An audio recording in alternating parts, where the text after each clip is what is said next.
जिस तरीके से देखा जाए 60 दिन का समय हो गया किसान आंदोलन को और तकरीबन 150 किसान भी शहीद हो चुके हैं। आप यहाँ किसानों को समर्थन देने आएंगे।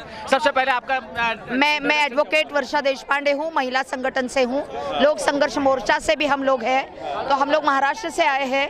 शाहजहाँपुर बॉर्डर पर हम लोग पिछले 15 तारीख से लगातार 1000 लोग, जिसमें से 600 औरतें हैं, 400 पुरुष हैं, हम लगातार वहाँ डट के बैठे हुए हैं। सब किसान हैं, आदिवासी है, महिला किसान है बड़ी तादाद में।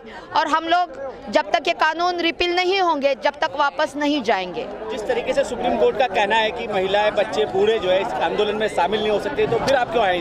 मुझे दुख की बात है कि बोबड़े जी हमारे महाराष्ट्र से आते हैं, जो आपके सुप्रीम कोर्ट के जज है, और हम उनकी बड़ी इज्जत करते थे। कॉन्स्टिट्यूशन जिस तरीके से एक्सप्लेन किया जाता है तो बड़ी चीज़ है। तो उन्होंने जब कहा कि औरतों को नहीं आना है, सर थोड़ा साइड कर लीजिए,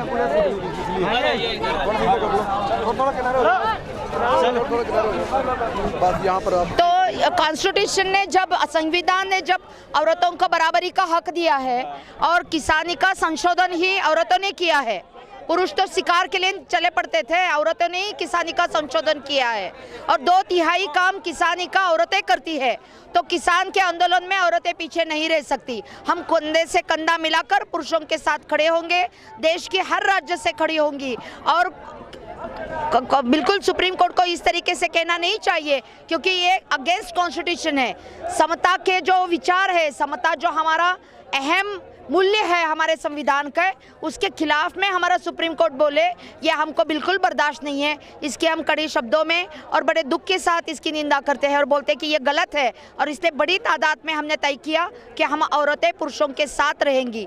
जब पुरुषों को या किसी भी कोई भी औरत अगर पुरुषों को एक बच्चे के रूप में अपने पेट में हिफाजत से रख सकती है, तो आंदोलन में भी हम उनके सामने खड़े होंगी और हमारे पुरुषों के साथ कोई भी गलत काम होने नहीं देंगी और हम कंधे से कंधा मिलाकर चलेंगी। आप खुद एक अधिवक्ता हैं और अधिवक्ता होने के नाते मैं आपसे जानना चाहूँगा कि जिस तरीके से इस सरकार ने रातों रात ये किसान विरोधी बिल पास किए, तो क्या आपको लगता है the process itself is undemocratic? जो तरीका अपनाया वो पूरा लोकतंत्र के खिलाफ है। अपने आप को एक तरफ से लॉकडाउन कर दिया और दूसरी तरफ से लॉकडाउन में ये गलत काम कर लिया। जो कानून लाए वो गलत है ही, वो अनडेमोक्रेटिक है, अनकॉन्स्टिट्यूशनल है, क्योंकि ईस्ट इंडिया कंपनी की तरह पूरा देश को बेचने की साजिश है। वो कानून का संशोधन तो हम बाद में करेंगे, लेकिन जिस तरीके से किया गया वो लोकतंत्र को एक शोभनीय नहीं है। एक सही प्रधान को, सभी को उसके बारे में अपना विचार रखने के लिए, बोलने के लिए अवसर देना चाहिए, पब्लिक डोमेन में उसको लाना चाहिए, उस पर अपनी कमेंट्स मांगनी चाहिए। उसके बिना इस तरीके से रातों रात कानून को लागू कर लेना सरासर गलत है। इसलिए प्रोसेस गलत है, कानून गलत है। इसलिए सही प्रोसेस अपनाओ, सही कानून लाओ। कानून चाहिए लेकिन ये कानून नहीं। हमारी फसल को, हर चीज़ को जो किसानी से निकलती है उसको उसकी खर्चे के ऊपर दाम मिले, ये हम चाहते हैं। और इसलिए स्वामीनाथन जी ने जो लिखा है उसके तहत हम सही एमएसपी का कानून नए तरीके से ज़रूर लाना चाहते हैं और हम ला के रहेंगे। जिस तरीके से 11 दौर की वार्ता हो चुकी है, कोई सफलता अर्जित नहीं है, अब कहने का मतलब मेरा ये कि टूट गई वार्ता, तो अब बचेगा क्या रास्ता, क्या कहेंगे? नई तरीके से जो कई बार ब्रिटिश सरकार से भी गांधी जी बात करते थे, कई बार लगता था कि बिल्कुल ये कभी वापस नहीं जाएंगे। तो मुझे लगता है कि जो हर शुरुआत है गलत चीज़ का अंत तो होके रहेगा। इसलिए ये वार्ता इनकी तरफ से इन्होंने बंद भी कर दी हो तो पब्लिक डोमेन में तो वार्ता चलेगी। और इनको और एक बार बात करने से पहले ही इनको एक ही बात है ना कि 3 कानूनों को रिपील करना है। बात क्या करना है, बार बार बात क्या करना है? अब बात खत्म, अब रिपील करना है बस, और वो होके रहेगा, तब तक आंदोलन चलता रहेगा। ये तो सरकार की तरफ से ही बातचीत का दौर खत्म कर दिया गया है, लेकिन अब रास्ता क्या है? रास्ता तो सरकार बातचीत खत्म किया, इसका मतलब है कि सरकार अपने से कानून रिपील कर ले, नहीं तो आंदोलन लगातार चलते रहेगा। आप खुद जो है 600 महिला साथ लेके आए, तो 26 जनवरी की क्या तैयारी है आपकी, क्या इसमें पार्टी? हम जैसे हमें बड़ी खुशी है कि पहला लोकतंत्र दिवस हम मना रहे हैं, गणतंत्र दिवस हम मना रहे हैं। जवानों की तरफ से बड़ी हम उनकी शहादत हो, उनका जो भी उनका हुनर हो, वो सब हम 26 जनवरी को देखते थे। तो वो अब इस बार हम पूरी ट्रैक्टर के साथ किसानी को देखेंगे, उनकी झांकियाँ देखेंगे। इस देश में जय जवान जय किसान का सिर्फ नारा नहीं रहेगा, जय जवान भी होगा, जो वहाँ पर लगेगा रिंग रोड पे। हम हमारे किसानों के जरिए हमारी किसानी की झांकियाँ देखेंगे, बड़ी अनुशासन के साथ, बहुत सुंदरता के साथ पूरे दिल्ली के लोग देखेंगे कि किसानी का किस तरीके से परेड होता है।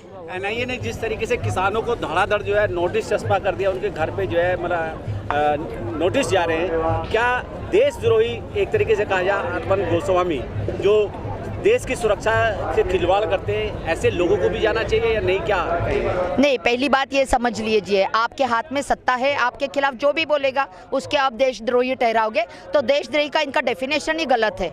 इनको डेफिनेशन सही कहनाने के लिए इनको डेमोक्रेटिक तरीके से कैसे काम किया जाता है, कानून हाथ में आ गए तो कानून से खिलवाड़ करोगे क्या? तो इस तरीके से नोटिस आने से कोई देशद्रोही नहीं बनेगा। कानून भी एक प्रोसेस होती है।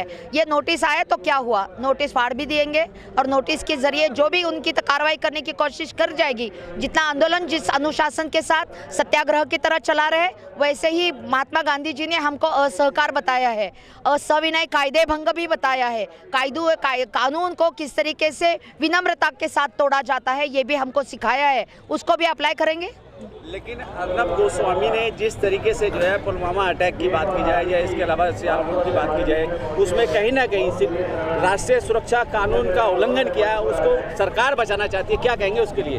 तो यही तो बात है ना कि गलत लोगों को पूरा सपोर्ट मिल रहा है और जो किसानी है उनके खिलाफ में पूरा चीज़ें चल रही है। तो हम वही चाहते हैं कि जो सही चीज़ है, अर्नब गोस्वामी जैसे गलत इंसान को जिस तरीके से सपोर्ट दे रहा है, तो पूरी दुनिया देख रही है, किसानी देख रही है, लोग देख रहे हैं। और कल तो इनको लोगों के पास ही आना है ना अपने वोट मांगने, तो तब तो वो लोग जानेंगे। और अर्नब गोस्वामी के खिलाफ भी कानून चलना चाहिए, जो चला ही नहीं जा रहा है उसको चलाने के लिए मजबूर करना चाहिए। देश के गृह मंत्री कहते हैं जब तक हमारे पास ईवीएम है 50 साल तक हमें कोई नहीं हटा सकता, तो आप कैसे उनको हटाने की बात? नहीं, ये लोकतंत्र है। इस देश ने ऐसे ही ब्रिटिशों को देखा है, वो वापस गए, ये भी वापस जाएंगे। लेकिन अंग्रेजों ने देखा जाए तो कितने साल राज किया, आप खुद जानते हैं, 150 साल उन्होंने राज किया। ये तो नहीं, उतना वक्त यार लगेगा नहीं। यहाँ के जवान, यहाँ के लोग और हमारे लोग हैं, गलत जा रहे, सही रास्ते पे आएंगे। बार बार कहते हैं ना उनकी कुछ मजबूरी है, वो मजबूरी क्या है वो हम जान रहे हैं ना, वो मजबूरी उनकी खत्म हो जाए। अदानी अंबानी को जब हम मुंबई में घेरेंगे तो दिल्ली हिलेगी। अदानी अंबानी का घर गृहस्थी गुजरात और दिल्ली में है, मुंबई में है। वहाँ कल से 1 लाख की तादाद में उनके घर के सामने, उनके ऑफिस के सामने जब उनकी धंधा चौपट हो जाएगा, कारोबार चौपट हो जाएगा, तो वही मोदी जी को बोलेंगे कानून खत्म करो, और वो जरूर होगा। लेकिन उनके पास इतनी ज्यादा सिक्योरिटी है, इतनी ज्यादा फोर्स है, केंद्र सरकार सिक्योरिटी कराने वाले कौन है? हमारे ही तो बच्चे हैं। किसान के घर से ही तो कौन से इनके घर से बच्चे आए हैं? मराठा रेजिमेंट है, पंजाब रेजिमेंट है, कौन है ये लोग? हमारे बच्चे हैं, हमारे बच्चे ही तो इनकी हिफाजत में लगे हैं। बच्चे सही काम करेंगे। लेकिन केंद्र सरकार उनको तनख्वाह देती है, उनकी जो है हर चीज़ की सुविधा देती है, तो सरकार की मानेंगे या आपकी मानेंगे?